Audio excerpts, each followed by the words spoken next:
ನಮ ಸೂರ್ಯಾಯ ಚಂದ್ರಾಯ ಮಂಗಳಾಯ ಬುಧಾಯ ಚ ಗುರು ಶುಕ್ರ ಶನಿಭ್ಯಶ್ಚ ರಾಹುವೇ ಕೇತುವೆ ನಮೋ ನಮಃ. ಯುಗ ಯುಗಾದಿ ಕಳೆದರೂ ಯುಗಾದಿ ಮರಳಿ ಬರುತ್ತಿದೆ. ಹೊಸ ಹರುಷಕ್ಕೆ ಹೊಸ ಹರುಷ ತರುತ್ತಲಿದೆ. ಪ್ರತಿ ವರ್ಷದಂತೆ ಈ ವರ್ಷವೂ ಕೂಡ ಯುಗಾದಿ ಹಬ್ಬದ ಭವಿಷ್ಯವನ್ನ ನಾವು ನೋಡಿದಾಗ, ವರ್ಷ ಭವಿಷ್ಯವನ್ನ ನಾವು ನೋಡಿದಾಗ ಪ್ರಕೃತಿಯ ಮೇಲೆ ಏನೆಲ್ಲ ಪರಿಣಾಮಗಳು ಬೀರುತ್ತೆ ವರ್ಷ ಪೂರ್ತಿ, ಈ ವಿಶ್ವಾವಸು ಸಂವತ್ಸರ ಹೇಗಿರುತ್ತೆ, ಈ ವಿಶ್ವಾವಸು ಸಂವತ್ಸರದಲ್ಲಿ ಏನೆಲ್ಲ ಅವಘಡಗಳು ನಡೆಯುತ್ತೆ, ಏನೆಲ್ಲ ಅನುಕೂಲಗಳು ನಡೆಯುತ್ತೆ, ನಮ್ಮ ಭರತಖಂಡಕ್ಕೆ ಶತ್ರುಬಾಧೆ ಅಂತಕ್ಕಂಥದ್ದು ಇದೆಯಾ, ದೊಡ್ಡ ದೊಡ್ಡ ಘಟಾನುಘಟಿಗಳು ಏನೆಲ್ಲ ಹಾಕ್ತಾರೆ, ಅಹಂ ಅಂತಕ್ಕಂಥದ್ದನ್ನ ಅಧಿಕವಾಗಿ ಇಟ್ಕೊಂಡಿರ್ತಕ್ಕಂಥವರು ಏನಾಗ್ತಾರೆ, ಅರಿಷಡ್ ವರ್ಗಗಳು ಯಾವ ರೀತಿಯ ವ್ಯವಸ್ಥೆ ಆಗತ್ತೆ ಅನ್ನೋದನ್ನ ನಾವು ನೋಡಿದಾಗ ವಿಶ್ವಾವಸು ಸಂವತ್ಸರ ವರ್ಷ ಭವಿಷ್ಯವನ್ನ ನಾವು ನೋಡಿದಾಗ ಸಾರ್ವಜನಿಕ ಕ್ಷೇತ್ರದಲ್ಲಿ ಏನೆಲ್ಲ ಆಗತ್ತೆ ಇವೆಲ್ಲವನ್ನೂ ಕೂಡ ನಾವು ನೋಡಿದಾಗ ವಿಶ್ವಾವಸು ಸಂವತ್ಸರದ ಫಲವನ್ನ ನಾವು ನೋಡಿದಾಗ ಪಂಚಾಂಗ ಶ್ರವಣ ನೋಡಿ, ಇದಕ್ಕೆ ಹೆಸರು ವಿಶ್ವಾವಸು ಸಂವತ್ಸರದ ಪಂಚಾಂಗ ಶ್ರವಣ. ಯಾವ ಗ್ರಹಗಳು, ನವಗ್ರಹಗಳಲ್ಲಿ ಯಾವ ಗ್ರಹಗಳು ರಾಜರಾಗ್ತಾರೆ, ಮಂತ್ರಿ ಆಗ್ತಾರೆ, ಜಲಾಧಿಪ ಯಾರಾಗ್ತಾರೆ, ಹೀಗೆ ಒಂದೊಂದು ಅಧಿಕಾರಕ್ಕೂ ಒಂದೊಂದು ಗ್ರಹಗಳನ್ನ ನಾವು ವಿಂಗಡಣೆಯನ್ನ ಮಾಡಿ ಭವಿಷ್ಯವನ್ನ ನಿರೂಪಣೆಯನ್ನ ಮಾಡತಕ್ಕಂತ ಒಂದು ಕೆಲಸವನ್ನ ನಾವು ಮಾಡ್ತೇವೆ. ಯಾಕೆಂದ್ರೆ ನಾವು ಜ್ಯೋತಿಷ್ಯರು, ಸಾರ್ವಜನಿಕರಿಗೋಸ್ಕರ ಜ್ಯೋತಿಷ್ಯದ ಬಗ್ಗೆ ತಲೆ ಕೆಡಿಸ್ಕೊಂಡು ಯಾವ ಗ್ರಹಗಳು ಏನೆಲ್ಲ ನಮಗೆ ಕೊಡ್ತಾರೆ ಅನ್ನೋದನ್ನ ನಾವು ನೋಡಿದಾಗ ಈ ವಿಶ್ವಾವಸು ಸಂವತ್ಸರದಲ್ಲಿ ರವಿ ರಾಜನಾದರೆ ನೋಡಿ, ಮುಖ್ಯವಾಗಿ ಮಂತ್ರಿ ಚಂದ್ರನಾಗ್ತಾನೆ, ಸೇನಾಧಿಪ ರವಿ ಯಾದರೆ ಸಸ್ಯಾಧಿಪ ಗುರು ಹಾಕ್ತಾರೆ, ಹಾಗೆ ಧಾನ್ಯಾಧಿಪ ಕುಜನಾಗ್ತಾರೆ, ಹರ್ಗ್ಯಾಧಿಪ ರವಿ ಆಗ್ತಾರೆ, ಮೇಘಾಧಿಪ ರವಿ, ರಸಾಧಿಪ ಶನಿ, ನಿರಸಾಧಿಪ ಬುಧ, ಪಶುನಾಯಕ ಯಮ. ಚೆನ್ನಾಗಿ ಅರ್ಥ ಮಾಡ್ಕೊಳ್ಳಿ. ರವಿ ರಾಜನಾಗ್ತಾನೆ. ರವಿ ಎಂದರೆ ಯಾರು? ಸೂರ್ಯ. ಆ ಸೂರ್ಯ ರಾಜನಾದಾಗ ಆತ್ಮಕಾರಕನಾಗಿರ್ತಕ್ಕಂಥ ಸೂರ್ಯ ಪ್ರತಿಯೊಬ್ಬರಿಗೂ ಕೂಡ ಅನುಕೂಲಗಳನ್ನ ಕೊಡ್ತಾನೆ. ಬಹಳಷ್ಟು ರೈತರು ಧೃತಿಗೆಡ್ತಕ್ಕಂಥದ್ದು ಬೇಡ, ಒಳ್ಳೆ ಮಳೆ ಅಂತಕ್ಕಂಥದ್ದಾಗತ್ತೆ, ಮಳೆ ಅಂತಕ್ಕಂಥದ್ದಾಗತ್ತೆ. ಕೃಷಿ ಚಟುವಟಿಕೆಯಲ್ಲಿ ಯಾರ್ಯಾರು ತೊಡಗಿದ್ದೀರೋ ಅಂತವರಿಗೆ ಬಹಳಷ್ಟು ಅನುಕೂಲಗಳಾಗತ್ತೆ. ನೀವು ಅಂದುಕೊಂಡೇ ಇರಲ್ಲ, ಒಳ್ಳೆಯ ಬೆಳೆ, ಒಳ್ಳೆಯ ಮಳೆ ಅಂತಕ್ಕಂಥದ್ದಾಗತ್ತೆ. ಗುರುಗಳೇ, ಒಳ್ಳೆ ಮಳೆ ಆಗತ್ತೆ, ಹಾಗಾದ್ರೆ ಈ ವರ್ಷ ನಾವು ಮಾಡಿರ್ತಕ್ಕಂಥ ಸಾಲುಗಳೆಲ್ಲ ತೀರ್ಬಿಡುತ್ತ ಅಂತ ರೈತರು. ಯಾಕೆಂದ್ರೆ ನಮ್ಮ ದೇಶದ ಬೆನ್ನೆಲುಬು ರೈತರು. ಆ ರೈತರು ವ್ಯವಸಾಯವನ್ನ ಮಾಡಿ ಧಾನ್ಯಗಳನ್ನ ಉತ್ಪತ್ತಿಯನ್ನ ಮಾಡಿ ನಗರ ಪ್ರದೇಶಗಳಿಗೆ ಕೊಟ್ಟಾಗ ನಮ್ಮ ಜೀವನ ಅಂತಕ್ಕಂಥದ್ದು ಚೆನ್ನಾಗಿರುತ್ತೆ, ಹೌದಲ್ವಾ? ನಮ್ಮ ಜೀವನ ಚೆನ್ನಾಗಿರ್ಬೇಕು ಅಂದ್ರೆ ರೈತರು ತುಂಬಾ ಕಷ್ಟಪಡಬೇಕು.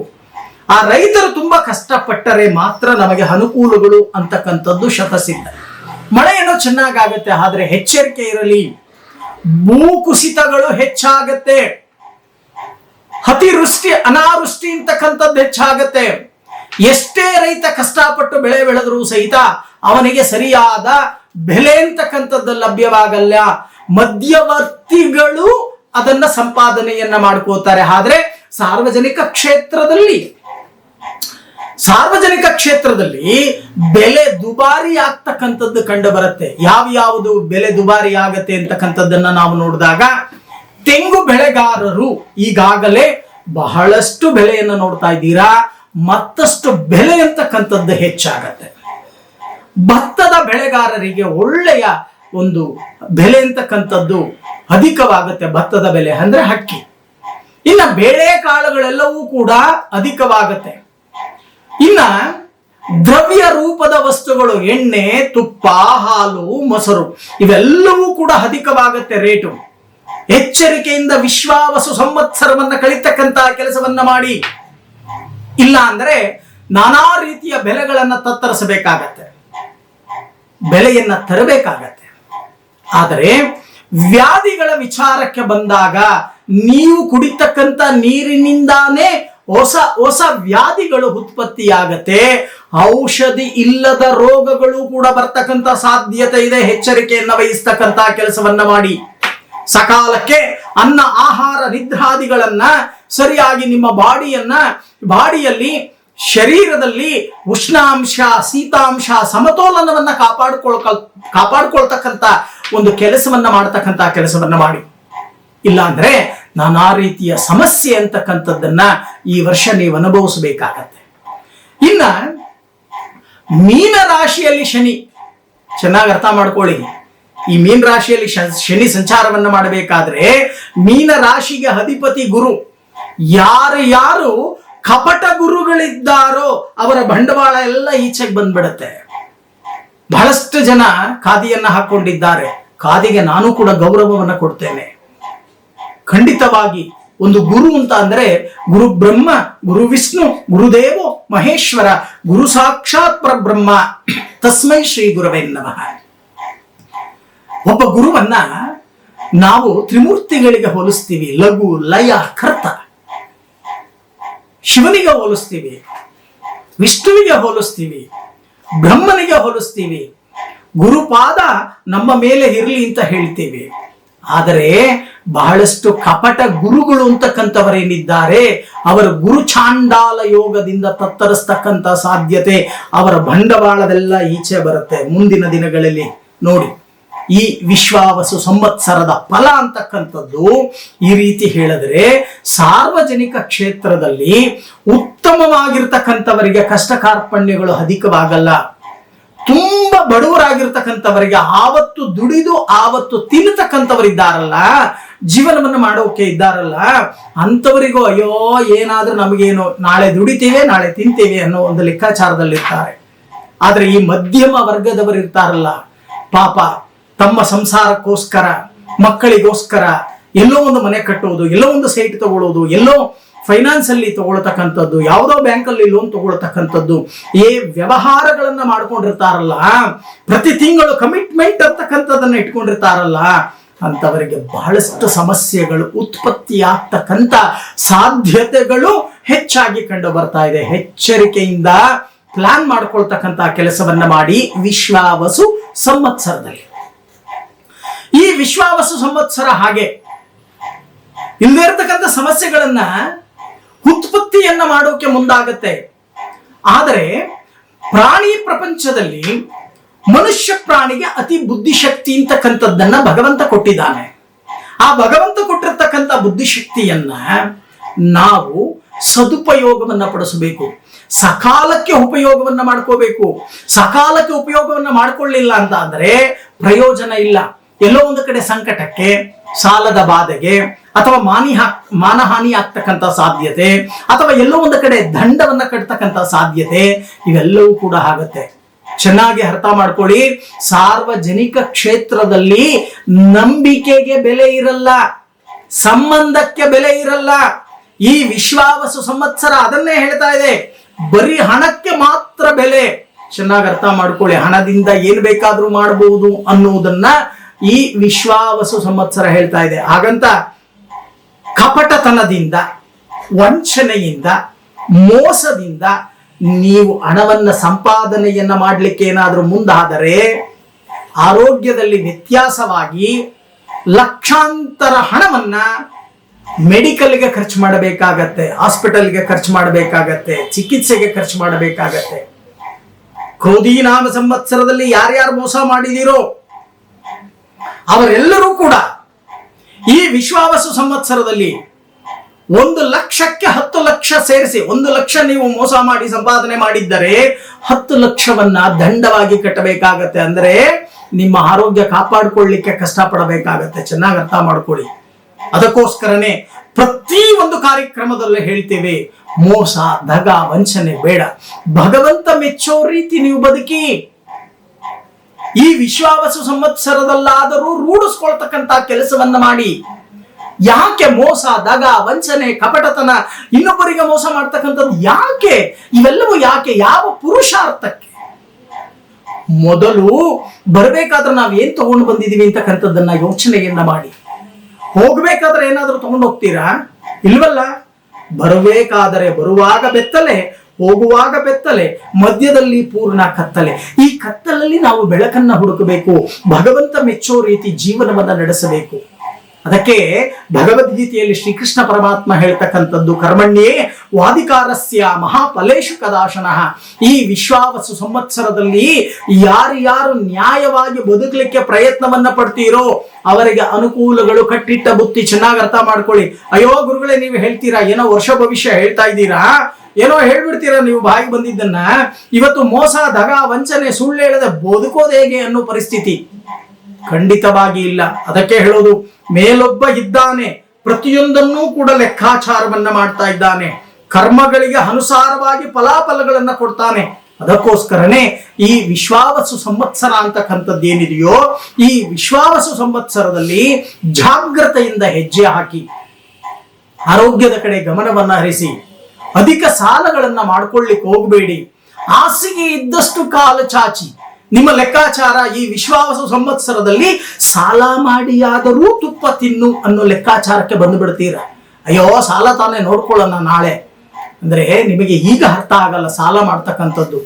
ಈಗ ಸಾಲದ ಬಾಧೆಗೆ ಸಿಕ್ಕಾಕೊಳ್ತಕ್ಕಂಥದ್ದು ಸುಲಭ.